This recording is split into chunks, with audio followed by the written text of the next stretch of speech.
Initiating brainwashing.exe! It's that time again. Zombie sheep protocols have arrived, so let's have a little discussion about the evils of communism, but this time I'm going to be fair. I'm going to quote directly from the apostle of communism himself, Karl Marx, and his little red book. So let's have a look at that. Communism as described by Marx. Good afternoon, welcome back ladies, gents and Pikachus, another video on my series in communism.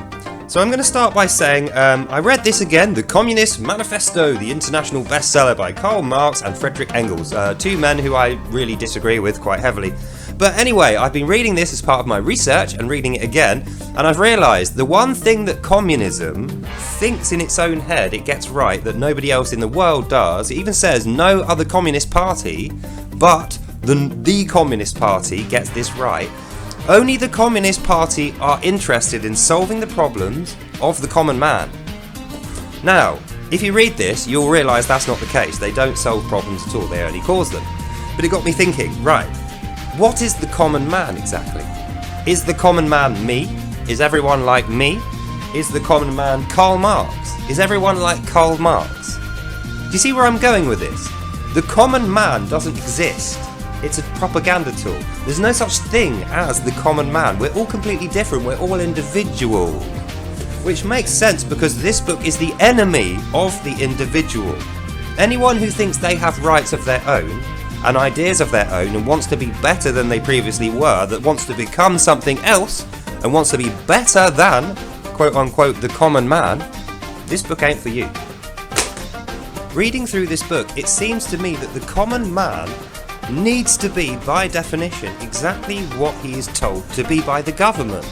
And that's how communism mind controls people, and why I call communists slaves in their minds. They are mind slaves of their government. And the reason is because if they don't do exactly what they're told, they are punished. But not just punished criminally, not just even punished economically. They're actually socially punished. Their reputation is taken from them. And this means that their family and friends and employers, and everyone in their lives, will turn against them, and they will be isolated and alone. So it's exactly like common slavery. If you don't do exactly what you're told, they'll tighten your collar, they will give you less food, you will be even less free than you previously were. And that's the reason why I'm constantly getting attacked by the agents of communism. When I speak of freedom and being better than the common man, they feel hate towards me, they feel jealousy towards me, and they don't even understand what freedom means. In their heads as a communist, freedom is anarchy. Because that's what they would do. If they were let free and they could do and say whatever they wanted, they'd have a massive release of anger towards their government and probably riot. And then at the end of that, while they had the chance, they'd be getting rid of all their opponents and the people that had mistreated them. It'd be like a revolution. It's exactly what a revolution is, an outpouring of anger and then a quick culling through violence of people who you don't like, who have previously controlled you or oppressed you in some way.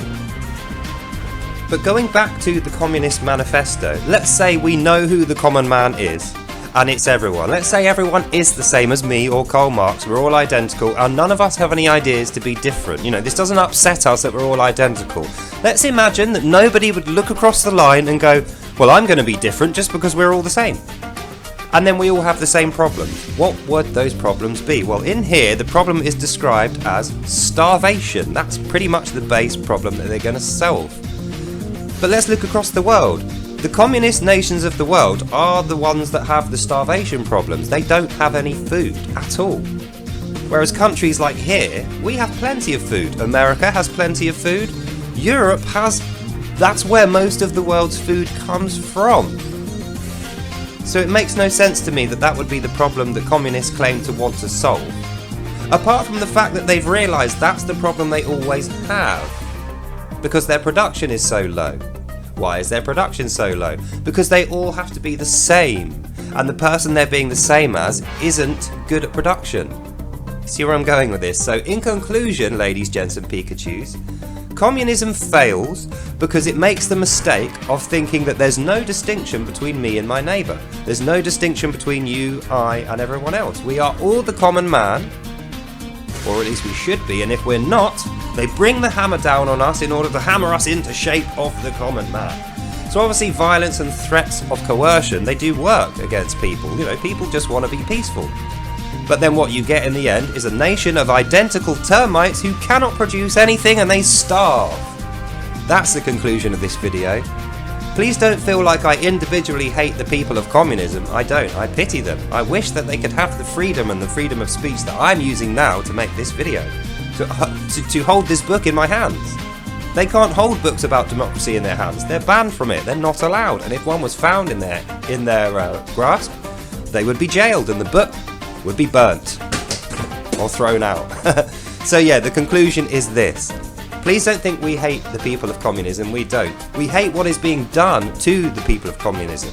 Mind slavery and making them starve, making them hate other people, building up such a pool of resentment that if they got the chance they would riot and kill their leaders, and for that reason the leaders need to oppress them.